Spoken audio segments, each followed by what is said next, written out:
Kita tentunya punya rasa malu karena orang Indonesia ini terkenal punya adab ya, adab kemanusiaan, adab bisa bagaimana sih kok nih orang udah melakukan suatu tindakan perzinahan ya, dugaan perzinahan.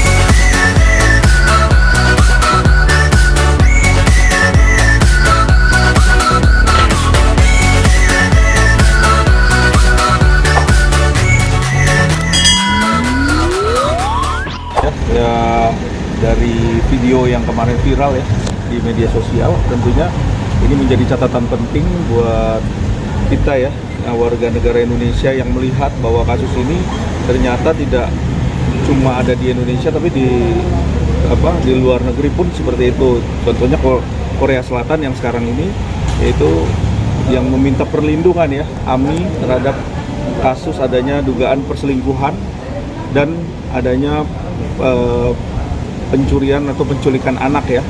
Nah, tentunya kita melihat di sini dari sudut pandang yang berbeda antara pihak pelapor dan pihak terlapor ya. Sekarang ini kan sudah dilaporkan posisinya di Polda Metro Jaya seperti itu. Tentunya kalau merajuk kepada pasal yang dimaksud dengan pasal 328 atau 330 itu adalah penculikan kan terhadap anak. Nah, kita melihat bahwa di sini ancamannya cukup berat ya, 12 tahun, tetapi dasar daripada laporan itu harus jelas. Artinya apakah benar anak itu dicuri, sama siapa? Sama bapak kandungnya, masuk nggak unsurnya kan seperti itu.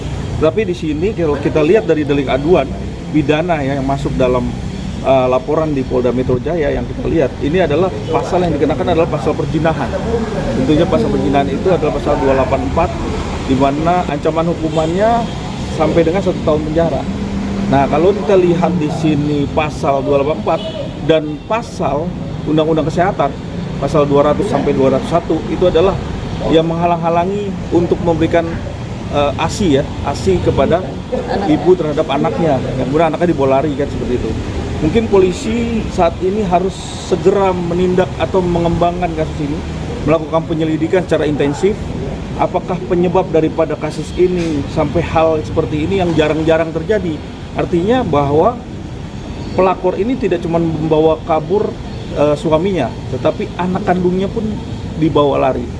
Tentunya di sini kita melihat bahwa apa yang terjadi fenomenal yang cukup drastis, dramatis dan sangat sadis ya kalau saya lihat ya, bahwa pelakor ini tidak cuma cukup mengambil suaminya, tapi kok bisa berusaha sampai mengambil anak kandungnya sendiri gitu loh, yang sedang umurnya baru 4 bulan. Maka dari itu syarat sah yang palingnya wajib untuk bisa dilaporkan di Polda itu memang benar itu adalah pertama menghalang-halangi. Itu dulu. Nanti polisi mengembangkan pasal mana yang patut dan cukup untuk bisa disangkakan. Penculikan anak di pasal 328 itu adalah 12 tahun penjara.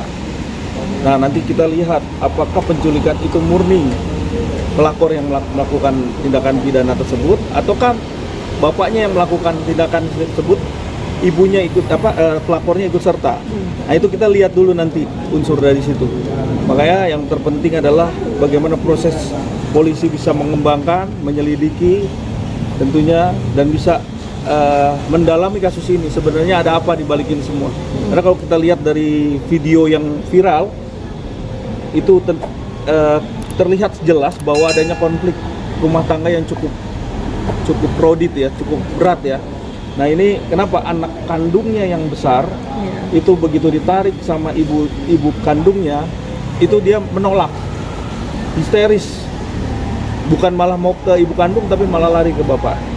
Nah, itu apakah ada unsur fisikis di situ? Tentunya KPAI juga bisa dilibatkan untuk hal ini, seperti apa keadaan anak tersebut, karena bisa dilihat dari fisikis ya, tentunya dia ada traumatis, ada seperti apa ya, sehingga itu yang harus kita semua dalamin ya. Karena kasus ini jarang-jarang terjadi nih, pelakor ngambil suami dan anaknya dan masih 4 bulan ya, benar-benar luar biasa ini ya. Ya, karena gini, kalau kita melihat locus tempus ya yang ada di kasus ini itu adalah di Indonesia dan melibatkan pun orang Indonesia. Nah, kenapa? Ya, sendiri tuh, Bang. Tetapi karena orang Korea itu ada di Indonesia, tentunya kita melihat nih cukup unik gitu loh. Kenapa kita tentunya punya rasa malu karena orang Indonesia ini terkenal punya adab ya, adab kemanusiaan, adab bisa bagaimana sih kok nih orang udah melakukan suatu tindakan perzinahan ya, dugaan perzinahan di sini atau adanya perselingkuhan, dia tidak cuman perselingkuh kepada suaminya, tetapi berusaha mengambil anaknya gitu, anak kandungnya loh, yang jelas-jelas ibunya ada di situ kan, seperti itu. Nah inilah yang cukup menurut saya ini yang perlu di tanda kutip malu gitu ya. Malu apa? Karena seorang ibu harusnya dia kan perempuan dan akan menjadi seorang ibu itu harus bisa mencontohkan. Saya kalau jadi seorang ibu seperti apa, punya anak ya kan, masih 4 bulan butuh ASI, butuh perlindungan ibu kandungnya. Ya, seperti itu tuh bisa dia berusaha juga memisahkan. Seharusnya kan ada faktor ya bukan memisahkan, malah udahlah. Ya kan ambil lakinya nggak apa-apa, tapi anaknya janganlah. Seperti itu kan.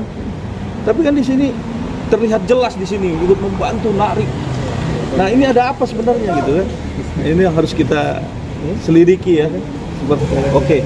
Saya tentunya siap ya untuk bisa mendampingi Ibu Ami untuk masalah pelaporan di Polda Metro Jaya, dan kita siap untuk bisa menyikapi seperti apa sebenarnya keadaan dan kronologis cerita sesungguhnya ya antara dua belah pihak. Tentunya ini pasti ada jalan keluar di dalam kasus ini, dan ini menjadi catatan penting untuk seluruh Indonesia bahwa jarang-jarang nih ada yang terjadi seperti ini.